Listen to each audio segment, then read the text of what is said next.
Hello mga kapatid, magandang araw po, magandang gabi. At kasama ko ngayon si Lola. Hi Lola. Oh, nag-date yung Lola. Oh, Lola Tsuyang. Oh, si birthday girl, oh. Oh. Hi, be. Oh. I-greet si Ate May. Hi, May. Asa na ka? Hi, Lot. Miss you. So, kakain kami ng hapunan. Kasama ko si Lola Tsuyang ngayon. At ngayon mga kapatid, may nag-message sa atin si kamag-anak po ito ng isang athlete na namatay, no? Anong pangalan nitong athlete na ito? Meron siyang mensahe sa atin at pakinggan natin mga kapatid. So, ang pag-ibig at kapayapaan ni Kristo maghari nawa sa puso at damdamin natin. At bago lang tayo natapos sa ating office at ang daming mga tao na bumibisita sa atin. Meron ngang taga Muntinlupa, no? Sa ano yan, Laguna siguro yun, no? At meron siyang karamdaman na walang finding sa doktor. At nag-react siya. Grabe yung reaksyon niya during sa prayer ng simbahan po. So, si Brother Vicente Mondihar Jr., ito yung panawagan niya sa kanyang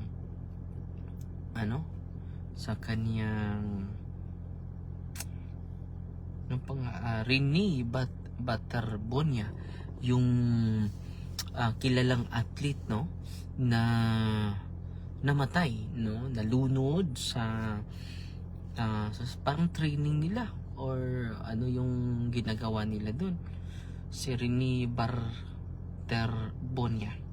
So sikat po ito dahil MVP siya sa palarong pambansa na bago po ito na nangyari sa sa Zamboanga doon sa Agusan del Sur.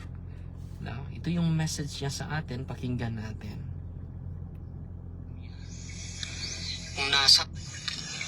Nananawagan po ako kay Father Darwin na sana ipagdasal niya po ang aking pamangkin na si Rene Baterbonia.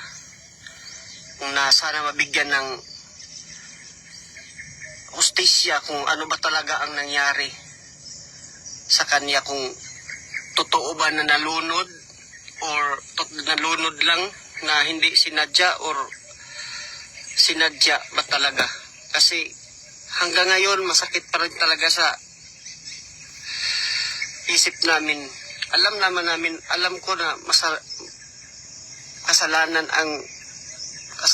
ang magtanim ng galit, pero hindi namin maiwasan talaga eh. Sana kung tulungan niyo po kami na ipagdasal si Rene Baterbonia. Alam ko na niwala po ako na si Father Darwin malapit po kay Mama Mary. Pakiusap lang po, ipagdasal niyo po si Rene Baterbonia. Kasi hanggang ngayon, masakit talaga. Hindi namin alam kung pinatay ba siya or nalunod lang. Ang sakit talaga. Kasi napakabait na bata yun.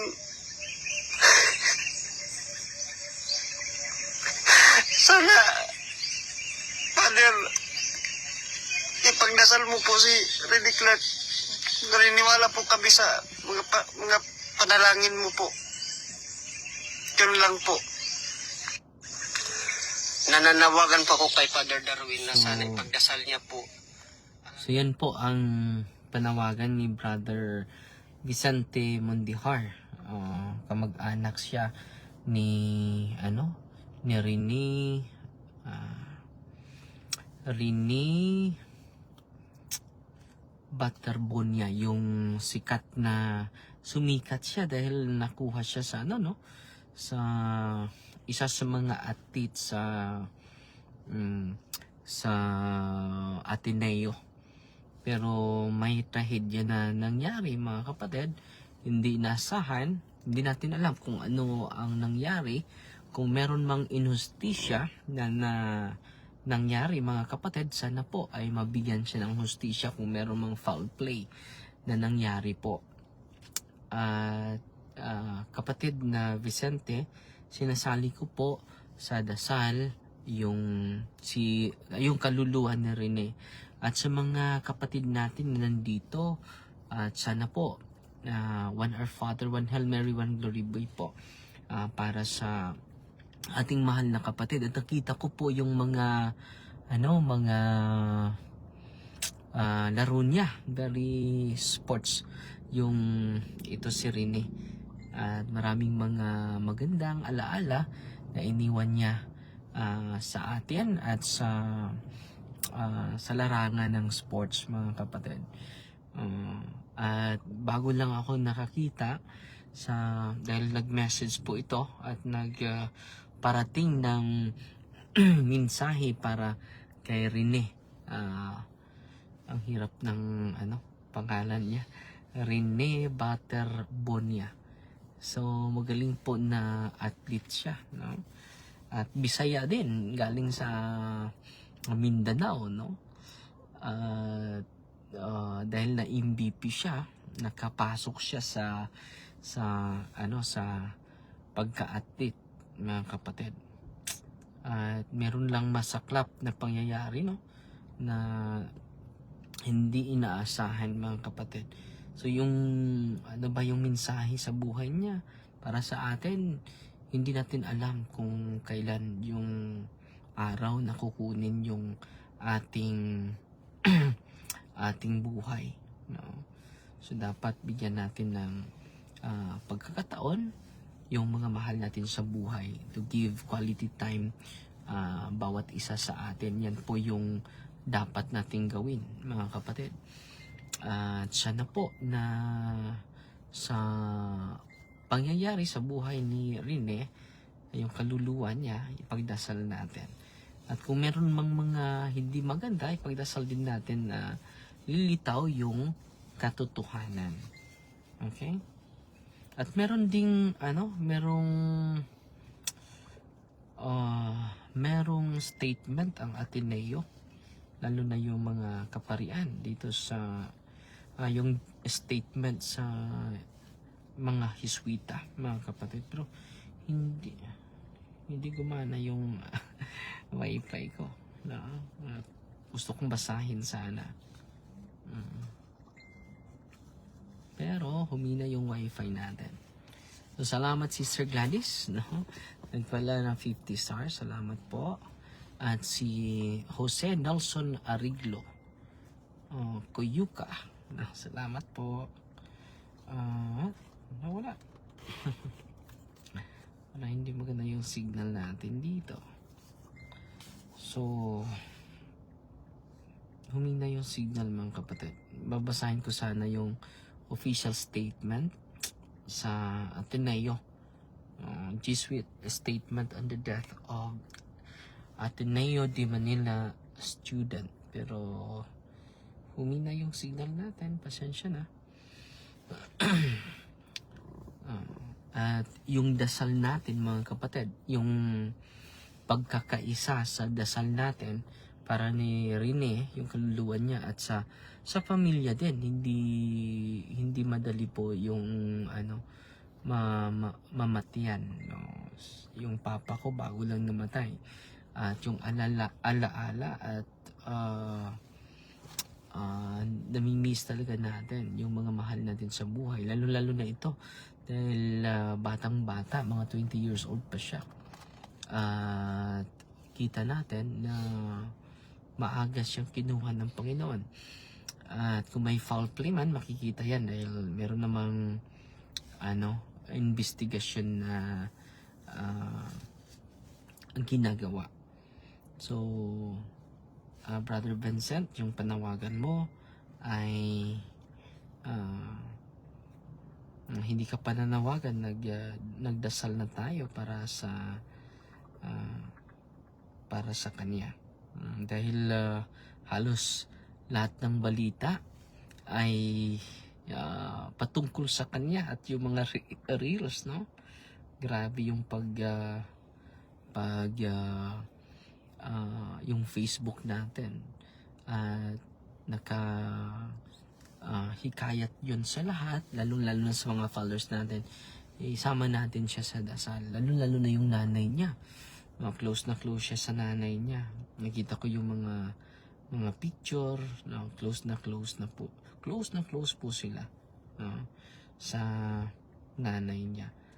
At kanina yung misa natin ay inaalay natin sa kanya at sa mga nasawi din sa lindol, no?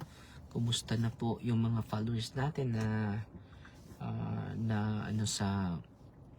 naapektuhan, no? Ang lakas ng lindol, no? 7.8 dito sa atin, 7.2.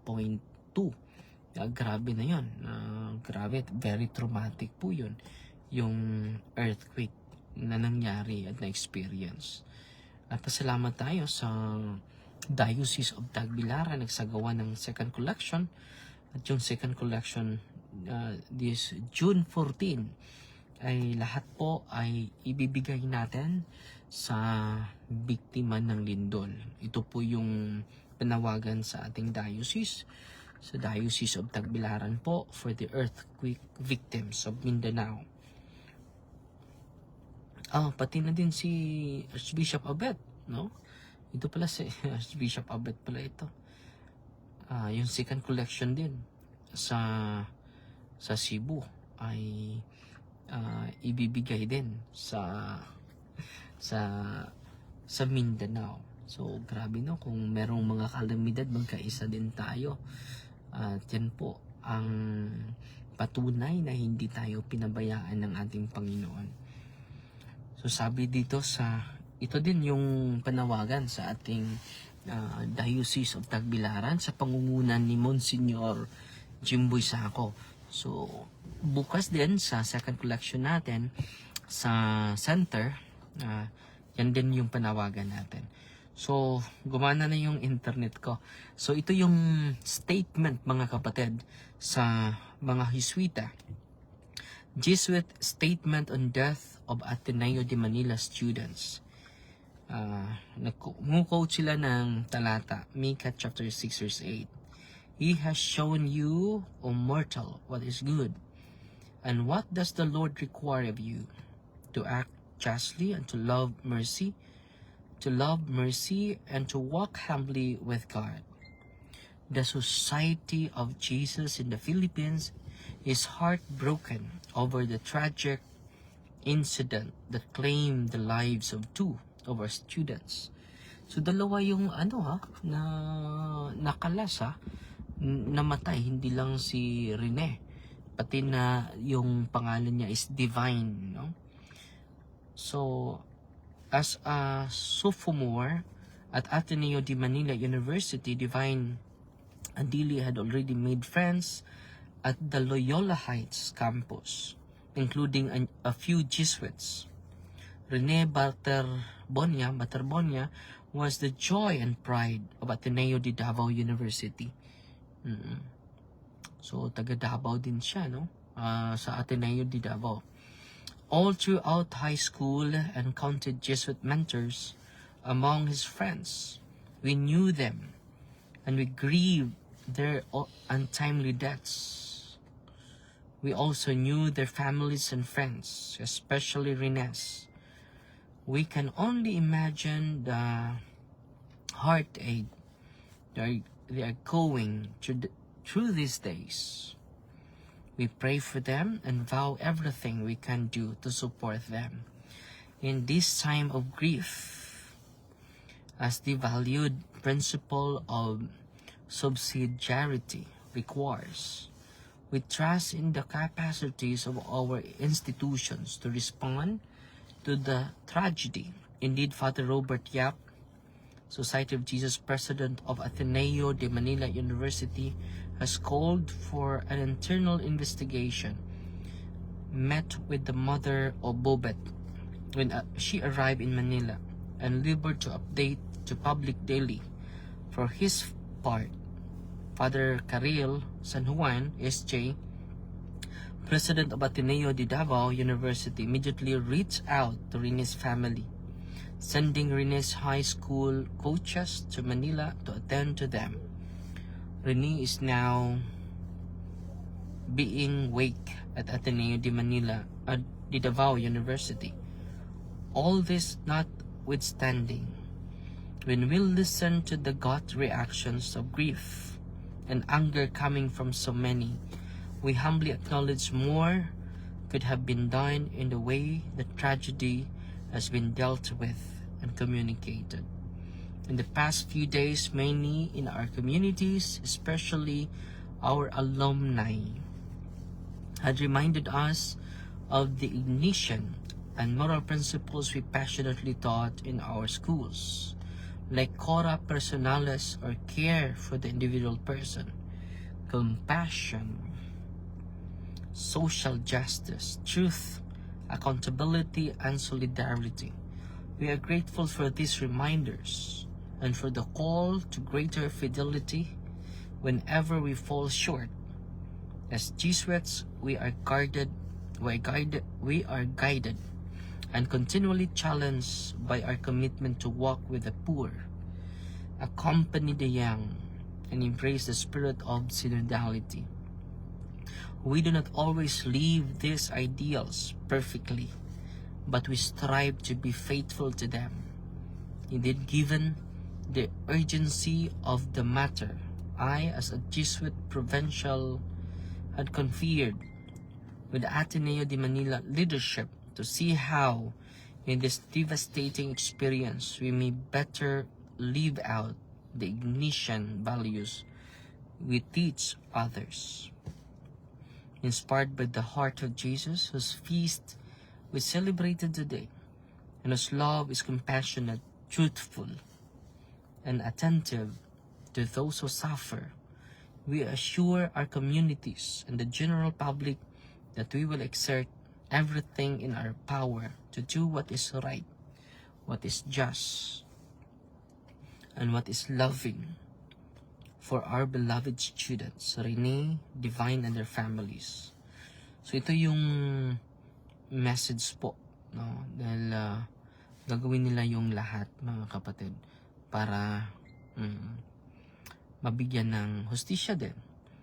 At kung totoong tradisyon naman yun, wala na pong, it is beyond our human capacity, it is beyond our control, mga kapatid.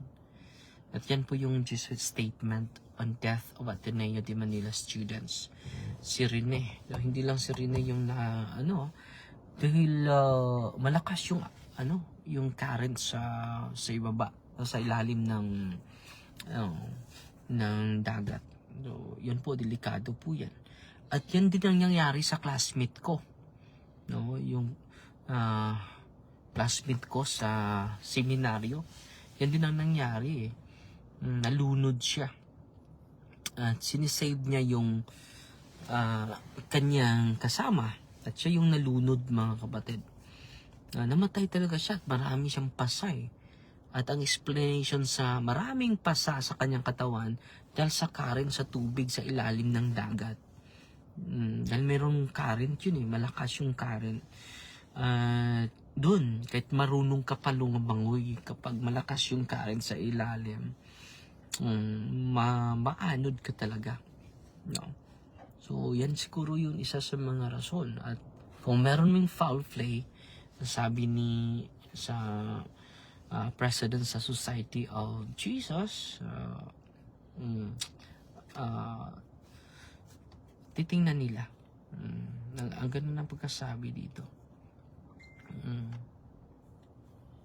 Sabi nila, we assure our communities and the general public that we will exert everything in our power to do what is right, what is just, and what is loving for our beloved students. So, what is right, what is just, and what is loving. So, yan po, what is the truth, no? At yun din yung dasal natin. So, sa panawagan sa ating kapatid na si Vicente Mondihar, no? So, sinasali ko po sa dasal po yung inyong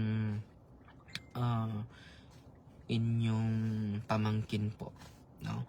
Bukas meron din akong misa, isasali ko din siya, mga kapatid. Nada waits iyahang tiil, Father, si Lusada. So yan din training, no? Sa training din. Kung merong current, lalong dahil yun po yung isa sa mga training nila, di ba? Para tatalon ng tataas yung talon nila, kasali yan sa training. Pero yung current sa yung current sa tubig, siguro hindi na anticipate po sa team. Pero tingnan natin, dahil iniimbestigahan naman sa nila. So yun lang po muna, ha, dahil gutom na si Lola, oh. Gutom na ka la? Itong birthday girl, oh. Ni-reply na si Timay ni mo? Okay. So yun lang po muna, ha.